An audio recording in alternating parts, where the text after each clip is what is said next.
네, 두 번째 코너 요즘 것들의 나라 걱정입니다. 대표님 말씀해 주신 것처럼 오늘은 사람들의 가슴 아픈 정말 눈물 없이 들을 수 없는 얘기들을 좀 한번 해보려고 하는데요.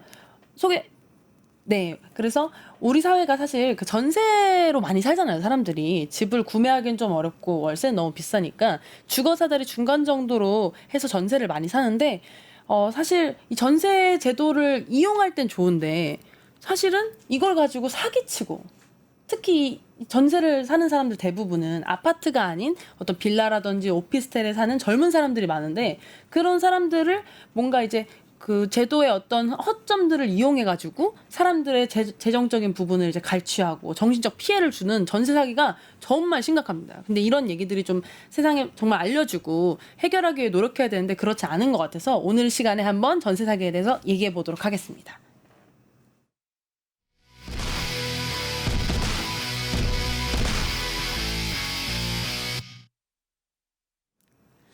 네, 그래서 이 전세 사기에 전문가 두 분을 모시고 나누어 보려고 하는데요. 한 분은 정말 전세 사기로 인한 피해를 직접 겪으셔서 눈물 없이는 들을 수 없는 마음의 상처를 입은 패널님 대표님 다시 한번 소개 부탁드리겠습니다. 네, 반갑습니다. 저는 전세 사기 피해자이기도 하고요. 그리고 전세 사기 깡통 전세 피해자 전국 대책위 공동위원장으로 지금 2년 넘게 활동하고 있는 이철빈이라고 합니다. 반갑습니다. 박수치기도 조심스럽네요. 2년이나 활동하고 계신. 네, 2년 이상 활동하고 있습니다. 네. 또 이 전세 사기 정책 전문가로서 또 연구를 또 진행하고 계신 대표님 또 소개 한번 다시 부탁드리겠습니다. 네, 뭐 제가 전세 사기만 그 정책을 전문적으로 뭐 분석하는 건 아니지만 전세 사기 문제의 굉장히 심각성을 마음 깊이 공감해서 그것과 관련된 연구가 좀 더 많아졌으면 하는 바람으로 여러 활동을 진행하고 있습니다. 네. 그래서 이렇게 두 분 모시고 한번 이야기 나눠보려고 하는데요.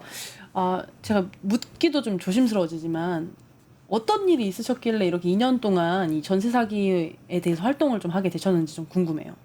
일단 저는 그 평범한 직장인이었고요.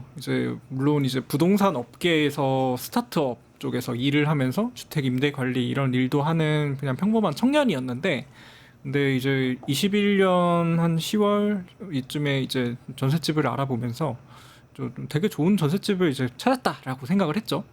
그래서 등기부등본 건축물 내장 뭐 이런 거 다 꼼꼼하게 떼보고 가격 분석도 해보고 되게 좋은 것 같은데 이렇게 해서 계약도 꼼꼼하게 잘 체결을 했는데 보증보험 들어주겠다, 전세대출 가입 뭐 협조하겠다 이렇게 얘기가 됐는데 전세대출은 오케이가 됐는데 몇 개월이 지나도록 보증보험 가입 소식이 없어가지고 그래서 기다리다 보니까 갑자기 집에 들어간 지 한 2달 정도 지나가지고 세무서 압류가 걸린 거예요. 2달밖에 안 됐는데요? 집에 들어간 게 21년 11월이고 근데 세무서 압류가 22년 1월에 걸린 거예요. 어머 세상에. 그거를 나중에 알고 보니까 정말 유명한 빌라왕이었고요. 그리고 이 사람이 소유한 주택이 1000채가 넘었어요. 1000채가 넘고 체납한 종부세액이 60억 원이 넘는. 종부세만 60억이요? 네, 종부세만 60억 원이 넘는 그런 빌라왕이죠. 근데 이 빌라왕인데 제가 계약할 당시에도 체납된 게 있었어요. 근데 그게 등기부에 안 나와요. 그쵸, 그 당시에 안 나왔죠. 네, 그리고 그거를 그 당시에 알아보려고 해도 알 수 있는 방법이 없었어요. 지금은 조금 바뀌긴 했지만 그래서 등기부에는 없었지만 이미 체납이 있었던 사실은 숨기고 임대인이 그냥 계약을 한 거죠. 그리고 보증금은 받아가지고 또 다른 집을 사는 데 썼겠죠. 그런 식으로 하면서 아마 들어보셨을 수도 있는데 2022년 10월에 그 빌라왕이 사망했다. 1139채 빌라왕이 사망했는데 이 피해자도 어떻게 해야 되냐 뭐 이런 기사가 되게 많이 난 적이 있었거든요. 네네. 그 사건의 당사자가 저고요. 그래서 이게 그때 당시 현행법으로 어떻게 구할 수 있는 방법이 없으니까 그래서 이거는 제도를 바꿔야 내가 살고 다른 피해자들도 살겠다 이러면서 어떤 자리가 있거나 하면 가서 마이크 잡고 발언하고 이렇게 하다 보니까 어느 순간에 갑자기 제일 앞에서 기자회견 발언을 하고 있고 간담회에서 자료를 발표를 하고 있고 그러면서 자연스럽게 전국대책위 공동위원장으로 이렇게 또 활동을 하게 됐습니다. 근데 들어보니까 피해 규모가 엄청난 사건에 지금 휘말리신 거네요. 그렇죠. 이게 그 경찰 수사 결과가 2024년 7월에 나왔는데 그때 파악하기로 임대인 일당이 그 소유했던 부동산이 한 1,500채 정도. 1,500채. 그럼 네. 피해자도 1,500명 피해자도 그쵸. 되는 거네요. 1,500명 이상이 되는 거고. 그리고 이제 피해액은 한 3,200억 정도. 그럼 거의 인당 2억이 넘는 금액이네요. 그렇죠. 그 이게 수도권 일대에 있다 보니까 기본적으로 전세 가격이 좀 높아요. 네, 저도 2억 원이 넘는 전세 보증금을 뺏겨서 지금 되찾기 위해 굉장히 애를 쓰고 있는데 그런 분들이 이제 수도권 각지에 다들 너무 고통받으면서 이렇게 몇 년을 지내고 계신 거죠. 진짜 잠깐 들었는데도 깊은 한숨이 나올 정도로 사실 2억이면은 직장인들이 한 푼 두 푼 아껴가지고 마라탕 안 먹고 택시 안 타고 모아가지고 하는 돈이잖아요. 마라탕 안 먹어서 2억 원 모을 수 있으세요? 못 모으죠. 못 모으죠. 그러니까 평소에 그 정도로 아끼는 사람들에게 2억은 사실 인생 통째를 부정당하는 수준의 금액에 준하지 않을까요? 그 정도를 저는 넘어선다고 보는데요. 보통 그 지금 피해자 인정 건수, 이 피해자 인정 자체가 쉽지가 않아요. 그리고 이미 이전에 피해가 다 발생한 분들은 애초에 들어가지도 않거든요. 그런 걸 다 감안해도 피해자 인정 건수가 한 3월까지, 최근 3월까지 28,000건이 넘습니다. 와. 28,000건이 넘는데 그 중에 75%가 2030 세대라고 하고요. 대충 계산해도 2만 명이 넘죠. 와. 예, 이게 어마어마한 숫자가 그런 피해를 겪고 있는데 그분들 이렇게 생각하시면 돼요. 예를 들어서 뭐 사회 2030 세대니까 사회 경험이 그렇게 많지는 않으시겠죠. 뭐 직장을 다니셨어도 소득 활동을 하셨어도 뭐 길게는 10년, 뭐 길지 않게는 뭐 2, 3년 정도일 텐데 뭐 그 기간 동안 열심히 돈을 모으면은 뭐 어느 정도 모을까요? 뭐 2천만 원 모을까요? 2천만 원 모으는 거 쉽지 않죠. 2, 3년 예, 해서야. 예, 2천만 원 모으기 쉽지 않죠. 그럼 예를 들어서 제가 3천만 원을 모았다고 칩시다. 네. 3천만 원을 모았으면은 전세에 들어가야 될 거 아니에요. 그럼 어떻게 들어가요? 3천만 원짜리 전세가 있나요? 없죠. 그럼 어떻게 하는 월세 보증도 안 될 것 같은데. 전세 자금 대출을 받는 거예요. 그래서 내가 여태까지 모은 돈 3천만 원뿐만 아니라 전세 자금 대출을 받은 1억 2천만 원까지 저는 1억 5천만 원의 빚을 1억 2천만 원의 빚을 지는 1억 5천만 원을 잃기 때문에 그러니까 전 재산을 잃었다는 표현은 잘못된 표현이에요. 전 재산 플러스 내가 쓴 적도 없는 내가 만져본 적도 없는 거액의 대출금까지 내가 떠안게 되는 그런 상황이라고 보면 됩니다. 절망적이네요. 말씀하신 것처럼 내가 모은 재산만 없어진 게 아니라 내가 만져본 적도 없는 돈에 대한 부채까지 생겨나는. 보통의 전세 물건들이 전세로 들어가는 집들이 내가 쓴 돈보다 더 많은 금액을 대출받아서 들어가거든요. 그러니까 내가 그동안 사회생활에서 번 돈보다 모은 돈보다 아껴가면서 모은 돈보다 그 몇 배나 되는 돈을 앞으로 꾸준히 그 기간 동안 계속 제가 책임져야 되는 그런 상황에 처하는 겁니다. 근데 앞에서 말씀해 주신 것처럼 사실은 아주 2만 명이라고 표현했지만 그거보다 훨씬 더 많은 수의 사람들이 이런 전세제도 안에서 전세 사기 혹은 전세 사고라는 이름으로 이제 피해를 받고 있는데 전 좀 궁금하더라고요. 왜냐면은 저 같은 경우도 전세를 살다가 집주인이 계약이 만료된 날이 됐는데 돈을 못 주겠다는 거예요. 너무 당황스럽잖아요. 나는 이걸 은행에다가 돌려줘야 되는데 돈을. 그래서 아니 왜 안 돌려주냐. 근데 사기가 아니었어요, 그러면? 그렇죠. 그러니까 무슨 말이냐면 전 사기죠. 제가 느끼기엔 사기인데 이게 법적으로 사기가 아니더라고요. 무슨 말이냐면 아니 내가 돈을 받아야 되는 날이 됐는데 집주인이 나에게 돈을 안 줘. 그럼 제 입장에서는 사기잖아요. 저는 이걸 은행에 내야 되는데 이 사람이 나한테 안 주면 내가 은행에 사기를 치는 꼴이 되는 건데 근데 집주인은 너무나 아무렇지도 않게 제가 돈이 없어서 드릴 수가 없을 것 같아요. 이러는 거예요. 세상 평온할 수가 없어. 그럼 저는 아니 이게 무슨 말이야. 근데 그분이 제가 다른 세입자가 들어오면 그 돈을 가지고 드릴게요. 좀만 기다려주세요. 이러는 거예요. 근데 좀만은 얼마만큼을 얘기하는 거며 은행에 내가 그 좀만이란 기간을 잠시 기다려주세요. 저도 은행에 자연스럽게 그렇게 좀만 은행이 저를 기다려주세요. 이럴 수 있는 건가? 아니잖아요. 근데 이런 개념은 전세 사기가 아니라고 하더라고요.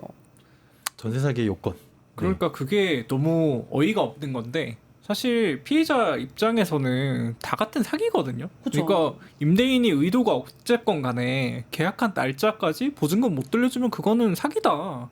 문제가 있는 거다라고 해야 되는 건데 근데 이제 그동안 우리 사회가 그거는 그냥 단순한 보증금 위반 아니다라고 했는데 그 말 자체가 좀 웃긴 거예요. 계약 사항을 이행하지 않았고 그리고 누군가에게는 뭐 전세 대출을 연체해가지고 신용불량자가 될 수도 있는 이런 그쵸. 일인데 근데 이거를 너무 천연덕스럽게 그럼 뭐 임차인 보증금 좀 늦게 줄 수도 있지라는 사고가 너무 만연해 있었던 거고 이게 너무 만연해 있다 보니까 그 지금 발생하고 있는 전세 사기 특별법상에서는 피의자 요건을 굉장히 좀 협소하게 좁혀서 보고 있어요. 그러니까 이제 뭐 여러 요건이 있는데요. 한 4가지 정도의 요건이 있는데 이제 첫 번째가 이제 이 집에 계약했다는 사실, 그 대항력 이런 것들을 입증을 해야 되고요.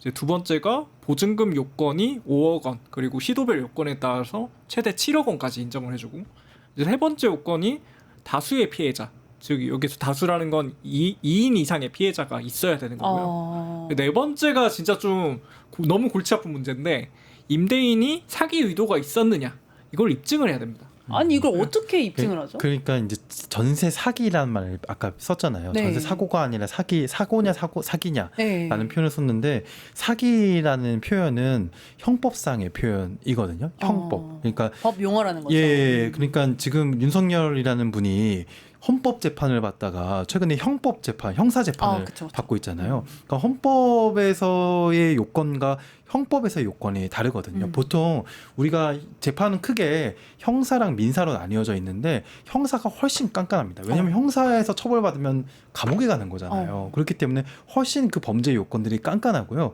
사기죄의 경우에는 가장 중요한 요건이 좀 어려운 용어긴 한데, 기망이라는 표현을 쓰거든요. 기망. 예, 그러니까 남을 속이는 거예요. 남을 속이는 행위가 있었느냐. 그러니까 이 사람이 단순히 뭐 차고나 내가 실수로 어떤 사람한테 피해를 준 게 아니라 저 사람을 내가 속여 먹겠다라는 의도를 가지고 있었느냐가 굉장히 중요한 그 요건이거든요. 저 예. 궁금한 게 기망을 했는지 안 했는지를 어떻게 알아요? 그거가 그러니까 입증하기가 굉장히 어려운 것이죠. 아니 예. 그런데 이제 그 피해자 입장에서, 그러니까 네. 보통은 근데 이 사건, 지금 전세 사기 사건들에 대해서는 기망에 대해서 판단하는 여러 기준들이 물론 여러 판례로 지금 계속 쌓여 나가고 있는데, 이번에 그러니까 지금 다루고 있는 전세 사기 특별법에서의 전세 사기 대상은 형사상의 사기랑은 좀 다릅니다. 방금 그 이철빈 위원장께서 말씀하셨던 4가지 요건에 충족해야지만, 그 4가지 요건을 다 충족해야 돼요. 문제는 다 충족해야지만 그 특별법의 지원 대상 전세 사기 피해자라고 인정해 주는 거고, 그게 지금 매달 1,000명씩 쌓여가는 28,000명이라는 거예요. 네. 다시 저희가 전세 사기 특별 지원 대상 사진을 다시 봤으면 좋겠는데, 그 피해자 대표님께서 말씀해 주신 것처럼 1번과 2번은 그래도 뭐 그럴 수 있을 것 같아요. 이 집에 진짜로 살고 있고 등록을 법적으로 했니? 그리고 5억 원이라는 어떤 기준을 정한 건 뭔가 이제 아파트 같은 그런 어떤 주거 형태보다는 좀 이제 빌라나 오피스텔 같은 그런 데를 좀 타겟하기 위해서, 사실 저는 2번도 좀 말이 안 된다고 생각하는데, 내가 어떤 집에 살든 사기 당하면 보호해줘야 되는데, 그러나 2번까지도 뭐 그럴 수 있었지. 이게 뭐. 원래는 좀 낮았다가 네. 이게 피해자분들이 이제 요구를 하셔가지고 조금 높아진 거예요. 원래 네. 3억이었다면서요? 예. 말도 안 되는 건데. 근데 2번까지도 그럴 수 있다 쳐요. 근데 3번이 저는 진짜 좀 의아한 게, 예를 들어 제가 아까 제가 그랬잖아요. 제 집주인이 저를 대상으로 돈을 안 돌려주겠다는 거예요. 근데 그래서 제가 화가 나서 저 특별지원법을 찾아봤어요. 근데 전 대상이 안 되더라고요. 왜냐면 그분이 돈을 돌려주지 않은 건 저밖에 없거든요. 그러니까 1대1 관계에는 전세 사기 특별법의 보장을 받을 수 없는 그런 상황이더라고요. 이런 이유들이, 이런 사례 조건들이 왜 나왔냐면은 사기라는 범죄 때문에 그래요. 아까 그 기망에 어떻게 입증하느냐라고 하셨잖아요. 네. 기망했다는 거를. 그게 어려우니까 사기라는 것을 입증하기 위해서 전세 사기 사건들에 대해서는, 예를 들면은 한 사람이 되게 다수의 피해자들을 만들어냈다거나, 혹은 내 돈 하나도 없이 여기서 받은 전세금으로 또 어떤 집을 사고 또 거기서 전세금으로 이런 식으로 무자본으로 여러 집을 늘렸다거나, 그러니까 아니면 이런 몇 가지 사례들을 준해서 이제 사기라고 보는 것이거든요. 그러니까 아직 형사상의 재판까지 가려면 몇 년이 걸려요. 네. 그래서 그렇게까지 하기는 어려우니까 여기서 제시하는 몇 가지 사례들로 이 사기의 피해자로 인정을 해주는 것인데, 저는 이 세 번째도 문제지만 4번째가 굉장히 크게 문제가 많다고 봐요. 이 4번째는 굉장히 자의적이기 때문에 이것 때문에 여러 가지 문제가 실제로 현장에서 또 많이 발생한다고 하더라고요. 아니 근데 이것만 보면 제 입장에서는 특별법에 내가 안 되겠는데라는 사람 진짜 많을 것 같거든요.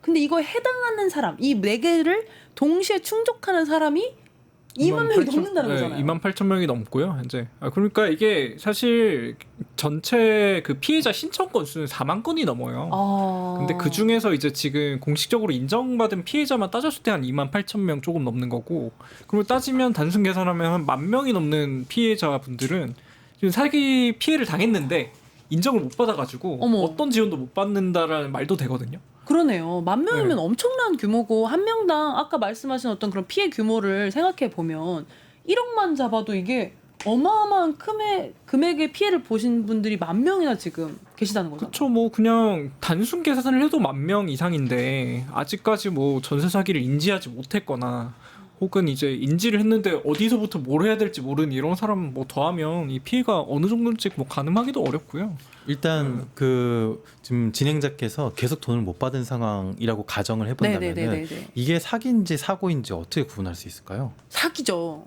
그게 감정적으로는 그렇잖아요.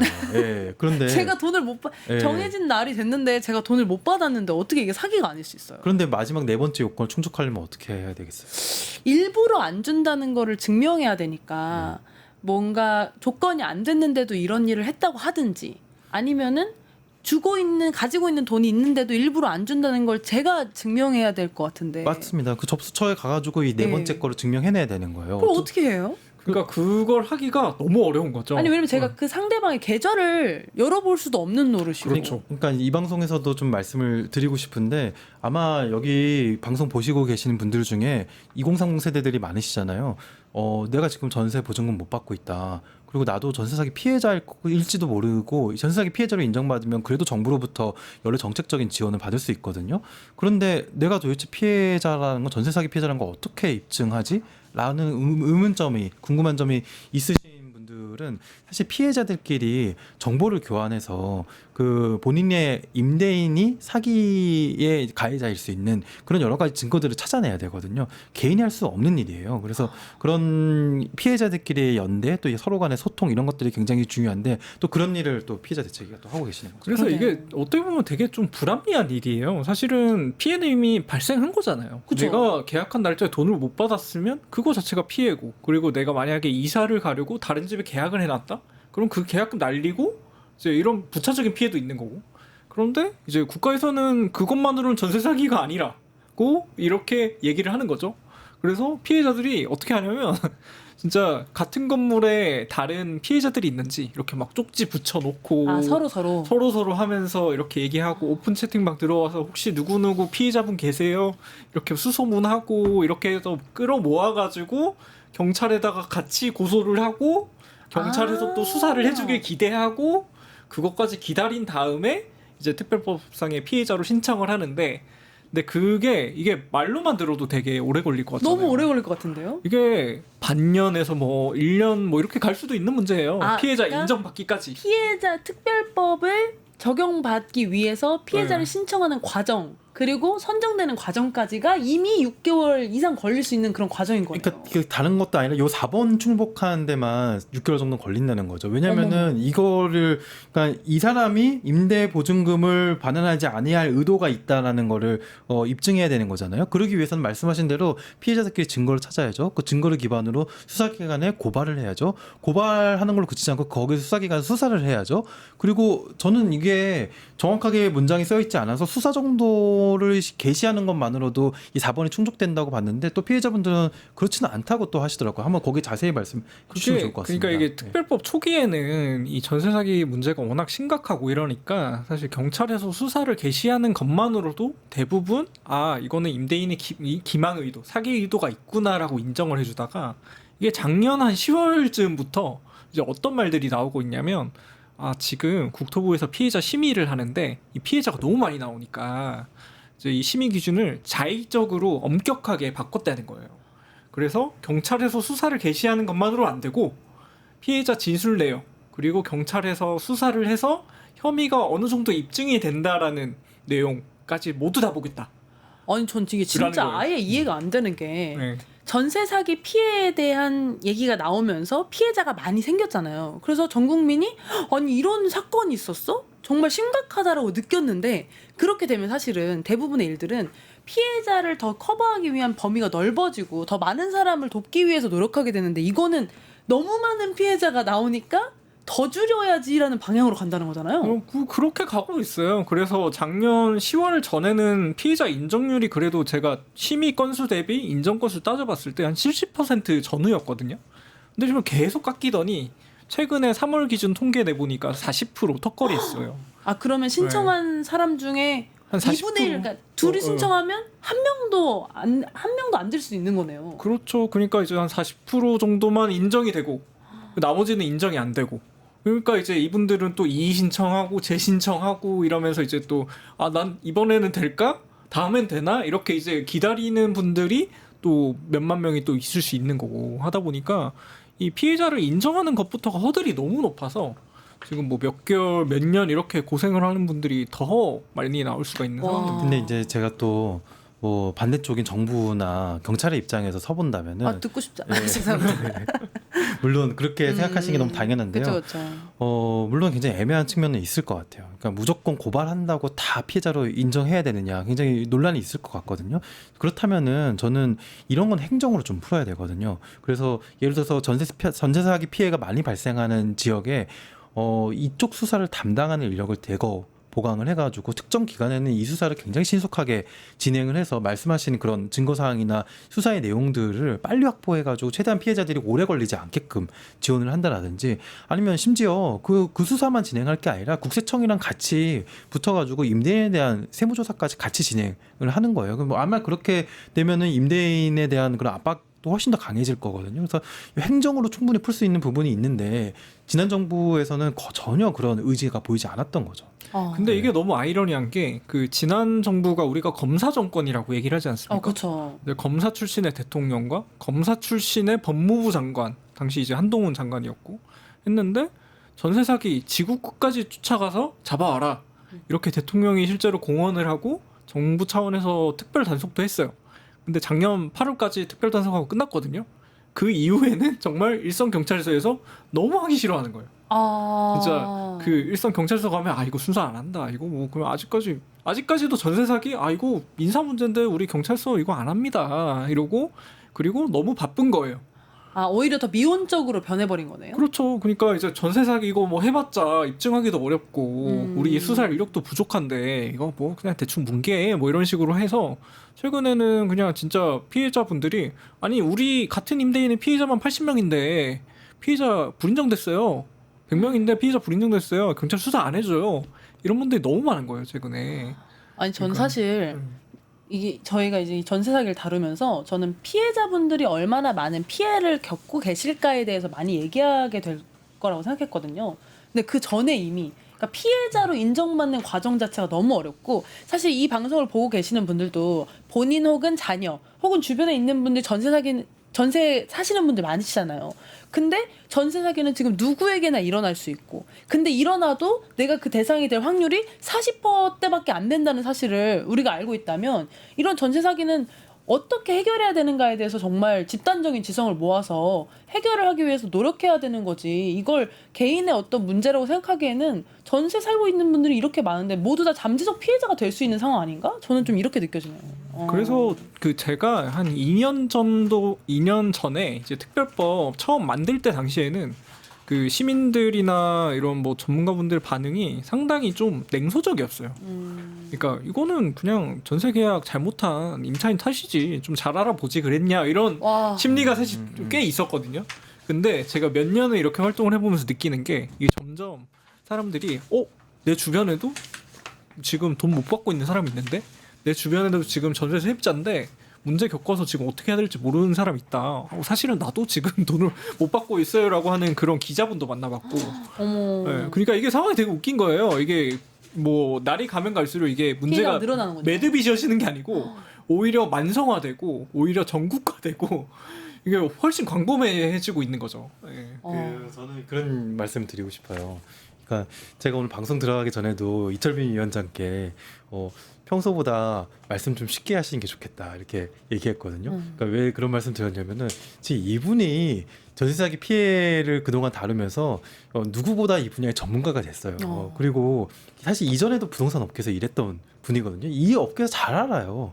근데 이런 사람조차 사기를 당한단 말이에요. 그러네요. 이거는 뭘 잘 알고 모르고의 문제가 아니라 진짜 누구 하나를 속여 먹으려고 작정을 하면요. 아무리 평소에 똑똑하고 이 사안에서 잘 알고 있어도 속일 수 있거든요. 그래서 여러 가지 피해 사례들을 보면은 이거는 잘 알아보지 그랬냐. 약간 그 정도 차원의 문제가 아니라는 거를 쉽게 알 수 있을 겁니다. 아니 근데 너무 맞는 말씀이신 게 부동산 업계에 종사하는 그 사람이 아주 일반적인 누구나 하는 그 프로세스를 성실히 따라갔음에도 불구하고 사기를 당하는 거잖아요. 부동산 스타트업에 그러니까 부동산 일을 하는 사람도 사기를 당하는데 제가 보기엔 방송 보시는 분들 중에서도 부동산을 자기가 근무하면서도 사기당하신 분 분명 있을 것 같은데요. 진짜로.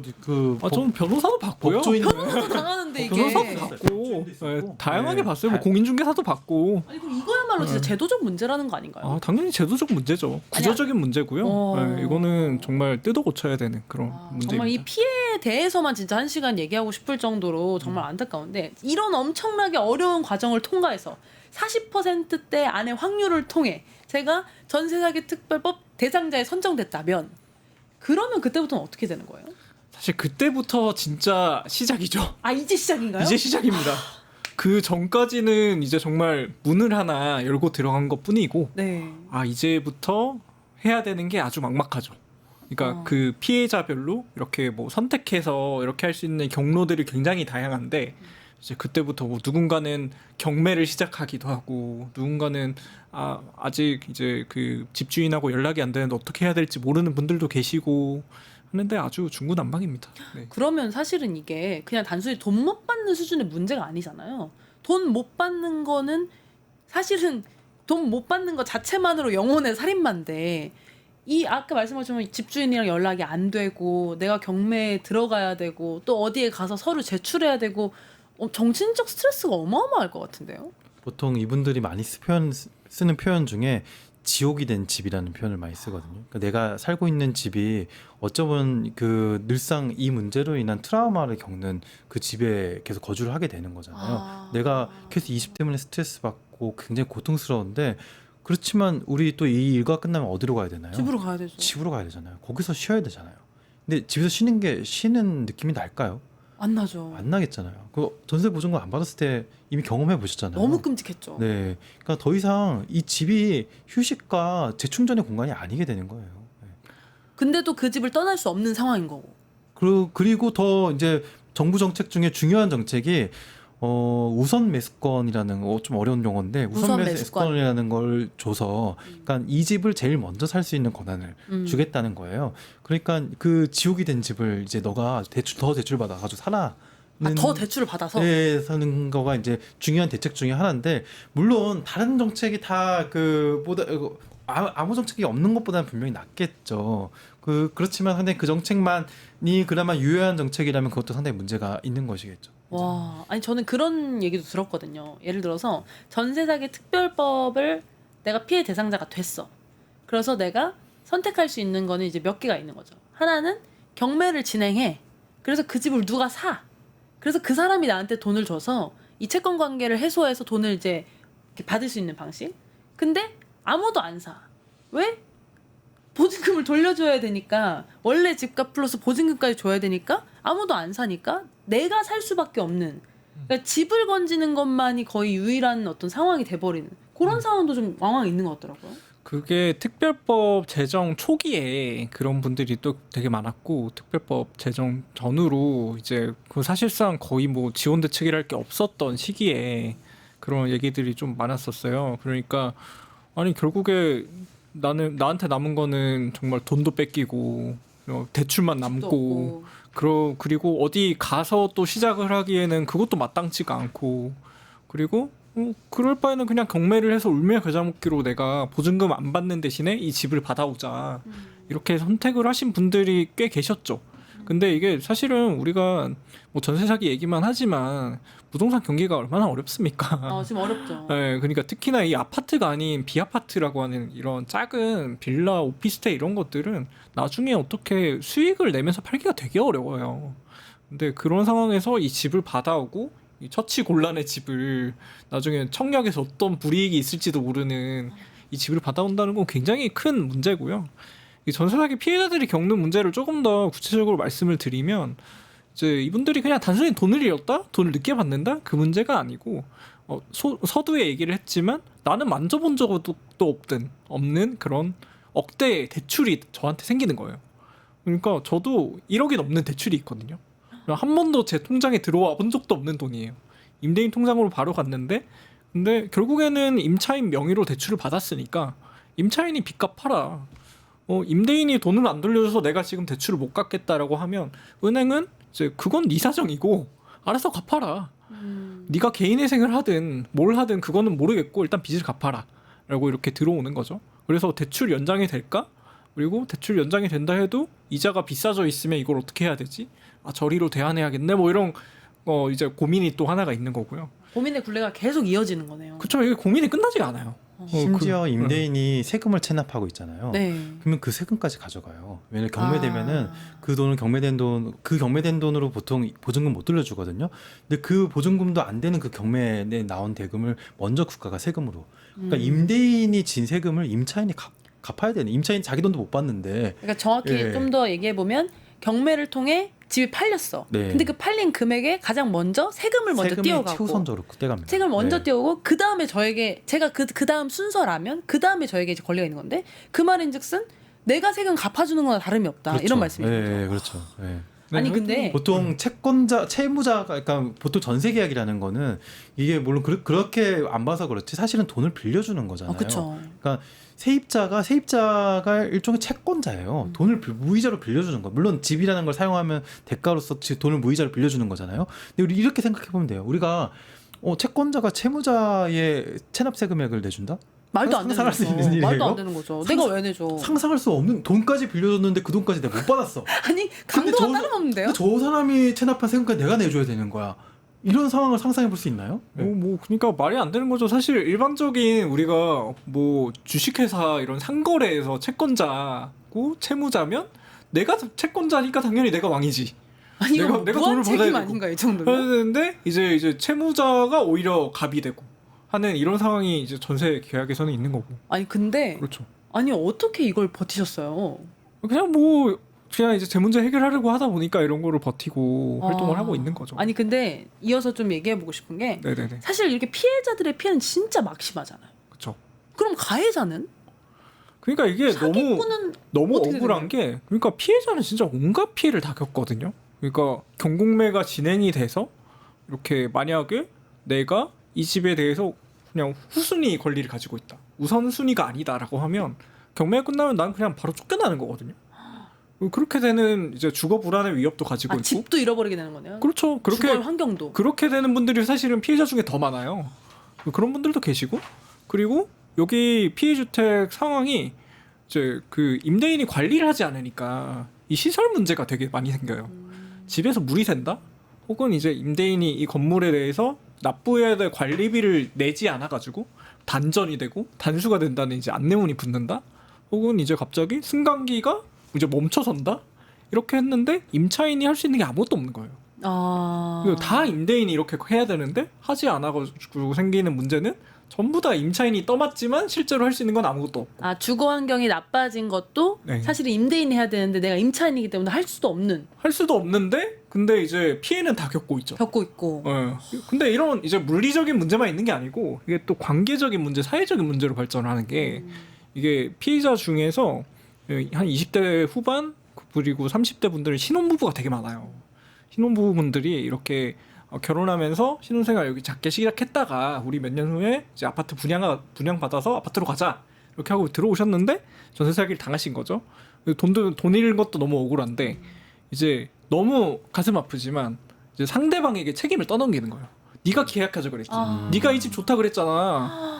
뭐 이러면 이제 그냥 그때부터 이제 이혼 위기에 진짜 이혼하신 분들도 계시고 그렇게 하는데 근데 이런 상황이니까 이거 이제 관계적인 문제 그리고 이 금전적인 문제 물리적인 문제 이런 것도 있으니까 이게 그리고 직장에 집중을 할 수 있겠어요? 없죠. 일이 손에 안 잡히잖아요. 못 잡죠. 그리고 내가 뭐 당장 은행 가야 되고 법원 가야 되고 이러면서 연차 계속 쓰고 이러다 보면 이제 회사에서 눈총 받다가 뭐 퇴사하시고 그리고 막 갑자기 이런 거 너무 스트레스 받아서 갑자기 막 술 담배 막 하시고 뭐 수면장애 공황장애 와가지고 정신과 약 처방 받으시고 뭐 이러시다가 이제 정말 극한 상황에 또 몰리시고 하면 정말 또 자살 떠올리게 되고 이런 거죠.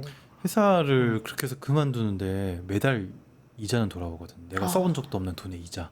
그럼 계속 갚아야 돼요. 음. 예. 그러니까 더 극한적인 상황에 계속 몰리는 거죠. 그러네요. 네. 아니 저는 들으면서도 내가 모으는 것도 진짜 몇십 년, 10년, 20년 걸릴 것 같은 금액을 빚으로 치고 정신공황까지 생기고 이혼도 하고 직장도 못 다니겠어. 그럼 사실 정말 극단적 선택으로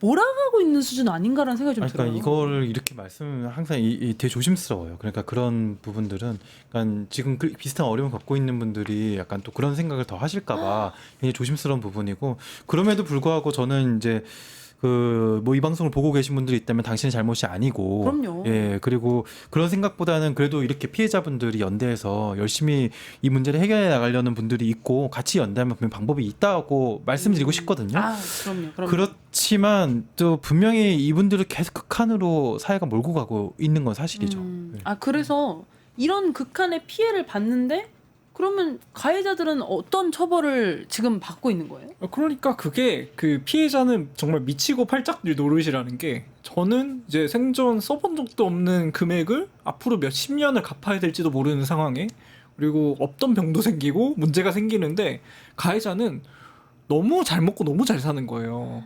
그러니까 가해자가 그냥 어떻게 하다가 임대인을 만났는데 임대인이 외제차 끌고 명품 온몸에 두르고 해외여행 다니고, 그런 사진이 이제 임대인 그 연락처를 추가하면 카톡에 다 뜨잖아요. 그렇죠. 근데 거기 보는데 이 사람 너무 잘 살고 있는 게 보이고, 그리고 실제로 이제 경찰에 수사를 해서 이 사람 죄가 있다라고 해서 재판에 넘겼잖아요. 그럼 다 손방망이 처벌이 나는 거예요. 아니 저희 사진 띄워주셨으면 좋겠는데 저희 이철빈 위원장님이 이제 피해 대책 위원회 분들과 규탄 성명을 낸 게 있더라고요. 그래서 그러니까 이게 뭐 어떤 사건이냐면, 저기 인천 미추홀구에 굉장히 유명한 건축왕 전세 사기라는 그런 사건이 있습니다. 이게 그 피해 세대가 한 2,700세대, 뭐 피해 금액 뭐 다 합치면 추산해서 거의 한 3천억 원에 육박하는 걸로 추산이 되는 굉장히 유명한 전세 사기 사건인데, 이게 그 건축왕이라고 하는 남모 씨 일당이 건축도 하면서 공인중개도 직접 다 했어요. 일당을 만들어서 그 일대 전부 공인중개를 하면서 이렇게 막 저기 뭐 진짜 조직적으로 전세 사기를 저질렀는데, 근데 이게 올해 1월에 대법원까지 가서 형사 판결이 났는데, 주범에 대해서는 사기죄 7년형. 7년이요? 네, 7년형. 그리고 공범이었던 공인중개사에 대해서는 전원 무죄 또는 집행유예가 나왔어요. 무죄예요? 네. 그러니까 이게 아니 어떻게 이럴 수가 있어? 그러니까 이게 저희로서도 너무 납득이 안 되는 거죠. 그러니까 이게 그 무죄가 나온 거는 공인중개사가 다른 건물에 가서는 바지 임대인 역할을 하고, 다른 건물의 바지 임대인이 이 건물에 오면 이제 또 공인중개사 역할을 하고, 이런 식으로 이렇게 바꿔가면서 이렇게 계약을 했는데, 대법원에서는 이게 공인중개사법 위반이 아니다 라고 이렇게 판결을 한 거예요. 그래서 공인중개사는 전원 무죄 또는 집행유예가 나왔고, 주범인 이제 그 남씨에 대해서만 사기죄 7년형을 선고를 한 거예요.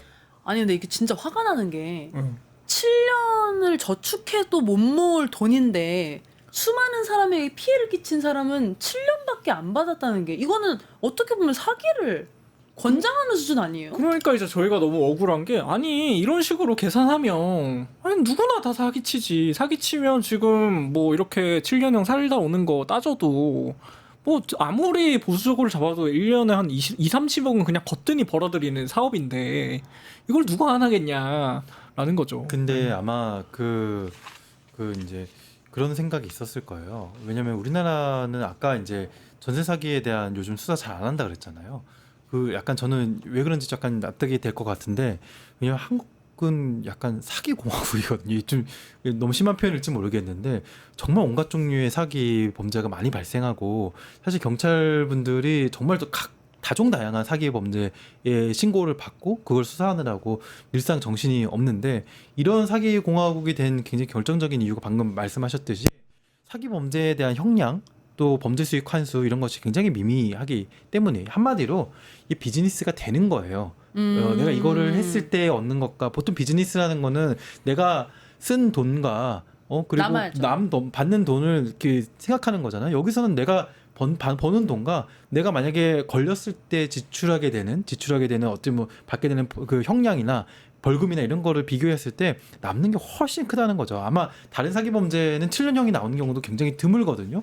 그런 것처럼 경제 범죄에 대한 이런 굉장히 약한 처벌 이런 것들이 지금의 한국의 이런 사기 공화국을 만들었다고도 볼 수 있는 거죠. 아니 제가 지금 저희 시청자분들이 댓글 달아주신 거 같이 공유하고 싶은데 국가 책임 99% 맞고 형법 개정으로 추후에 논의하고 일단 피해자를 국가가 구제해줘야 되는 거 아니냐. 그게 우선 아니냐. 그리고 전세 사기는 개인의 일탈이 아니라 제도권의 유착 그리고 진짜 깊이 들어가 보면 은행과 정치권도 연결돼 있을 수 있는 거 아니냐.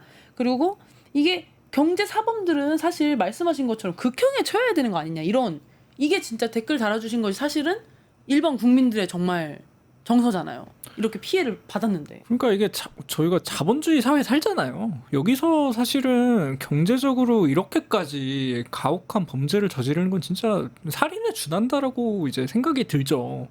그러니까 진짜 그렇게 해서 실제로 너무 극한의 고통을 겪어서 돌아가시는 분들도 계시고 한 거면 이건 진짜 살인죄에 준해서 처벌을 해야 되는 거 아닌가? 이런 생각을 하는데 근데 지금 이제 법정 사기죄 최고형은 지금도 15년형이에요.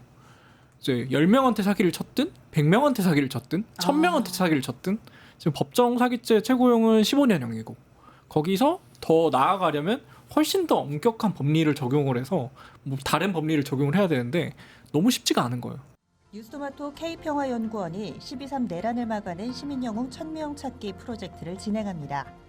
비상계엄 선포 이후 국회, 광화문, 남태령, 한남동 공관, 헌법재판소 등지에서 내란을 막고 탄핵 소추를 이뤄낸 시민영웅 1000명을 찾아내 대한민국 민주주의의 역사로 기록하고 시상의 본보기로 삼음으로써 민주주의를 더 널리 확산하기 위한 프로젝트입니다. 이 과정에 직접 참여했거나 참여자를 추천해 주실 분들은 우측 제보하기 QR코드나 아래 메일로 추천 및 제보해 주세요. 민주시민 여러분의 많은 참여 바랍니다. 뉴스토마토 K평화연구원과 함께 해주실